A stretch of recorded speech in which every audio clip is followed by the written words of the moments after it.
Bonjour et bienvenue. Aujourd'hui, on s'attaque à un grand classique des maths, un truc qui peut vite devenir un vrai casse-tête, le calcul des limites.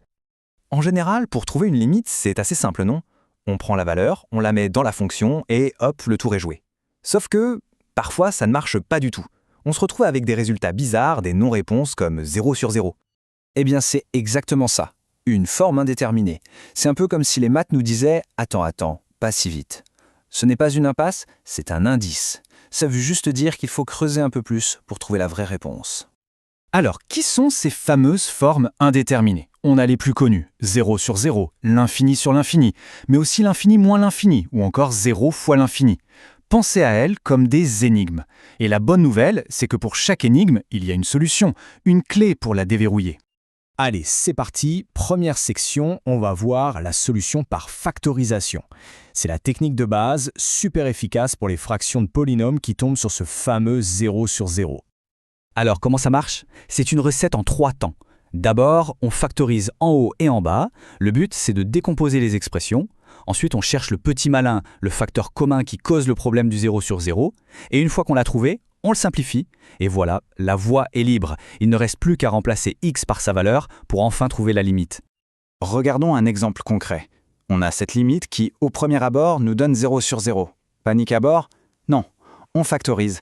Et là, magie, le terme x-1 apparaît au numérateur et au dénominateur. C'est lui le coupable. On le supprime, on simplifie et tout d'un coup, l'expression devient beaucoup plus simple. On remplace x par 1 et on trouve 1/3. C'est aussi simple que ça. Ok, technique suivante. Que fait-on quand il y a des racines carrées dans l'équation? On utilise l'astuce de l'expression conjuguée. L'expression conjuguée, qu'est-ce que c'est que ce truc? C'est tout simple. On prend l'expression et on change le signe au milieu. C'est tout. Pourquoi on fait ça? Parce qu'en multipliant une expression par son conjugué, on utilise une bonne vieille identité remarquable qui fait disparaître les racines carrées. C'est vraiment l'astuce parfaite pour nettoyer l'équation. Le plan d'action donc. On repère la partie avec la racine carrée. Étape numéro 2, et c'est super important, on multiplie en haut et en bas par le conjugué, sinon on change la valeur de la fraction évidemment.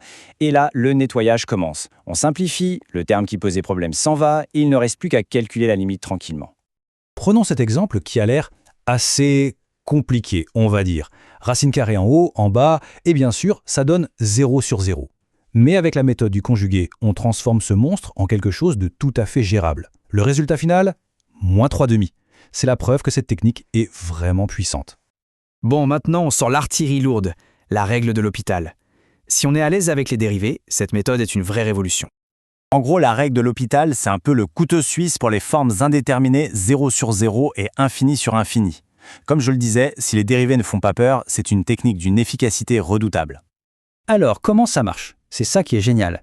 Si on tombe sur une forme 0 sur 0, ou infini sur infini, la règle nous dit que la limite de notre fraction est exactement la même que la limite de la fraction des dérivés.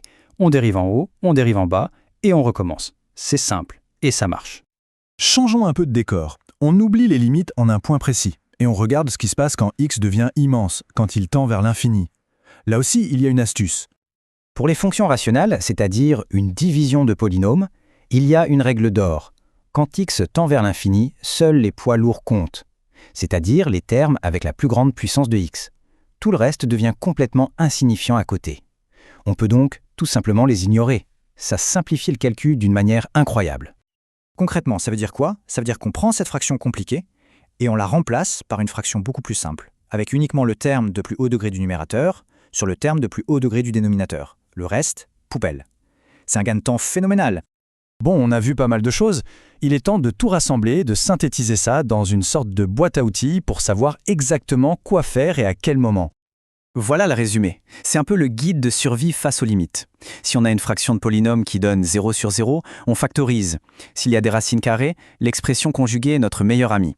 Pour une limite à l'infini, on ne garde que les termes de plus haut degré. Et si on est à l'aise avec les dérivés, la règle de l'hôpital est toujours une option puissante. Avec ça, on est paré.